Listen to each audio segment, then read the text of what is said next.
Senator Booker, thanks so much for being with us and sitting down with us. We're so formal right now. Yeah. You could call me Cory. We've known each other for years now. Thank you so much for all your support of trans people and trans equality. It's been really incredible. And now you're a presidential candidate. Right. And Can I just say one thing though, because absolutely. This has been an issue for my adult life.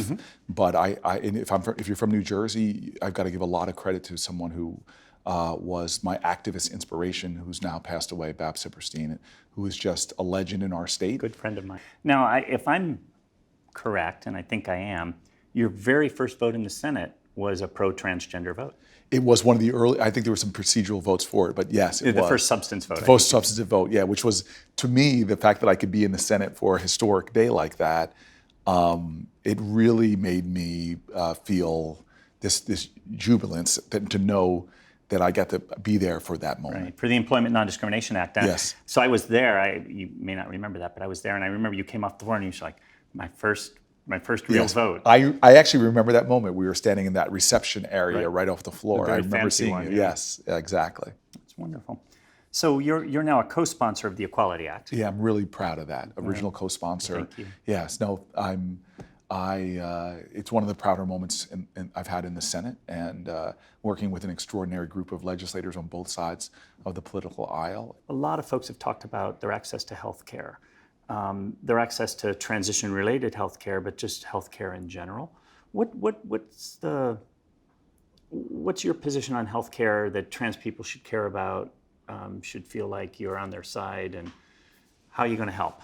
Well, we see such hostility towards trans communities from this administration that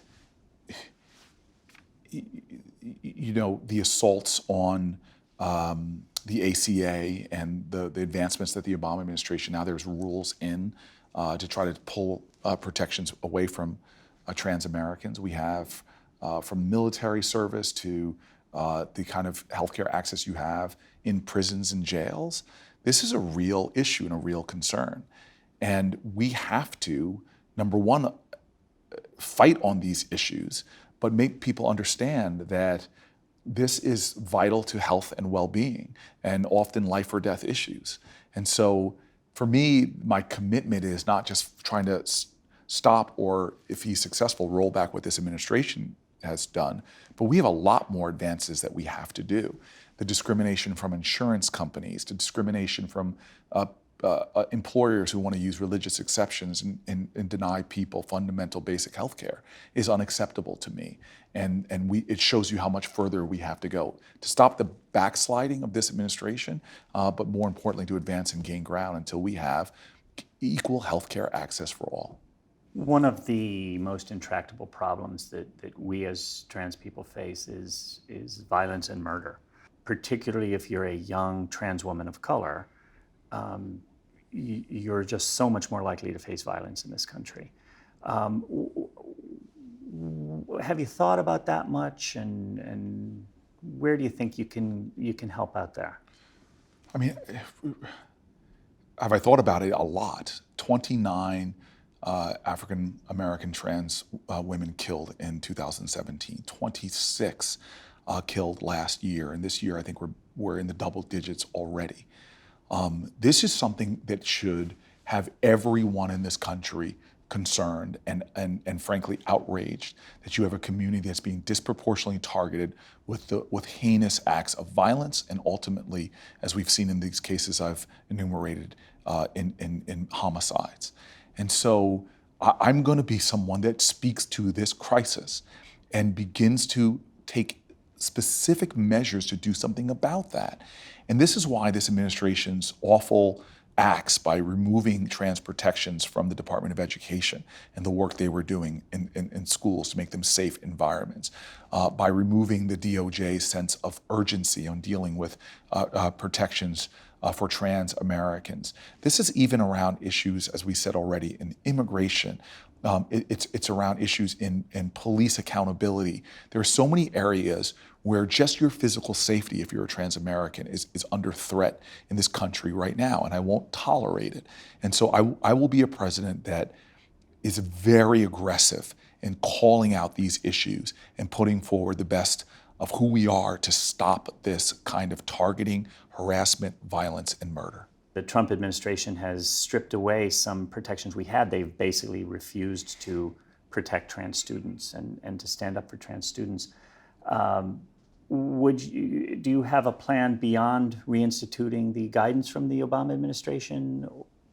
Where would you go with this? So let's celebrate Avery, the leader she is obviously already. And I love that not only did she stand up to ask us questions, but I can just tell by that video that she's someone who is taking on this issue in the work that she does. My brother's child, my nephew, which is a combination of niece and nephew, is a trans activist who has helped their uncle be someone who is more aware of the specific issues facing trans youth in our schools today. That kind of leadership right now from these courageous activists, I think we shouldn't discount that power that they are bringing forth on these issues.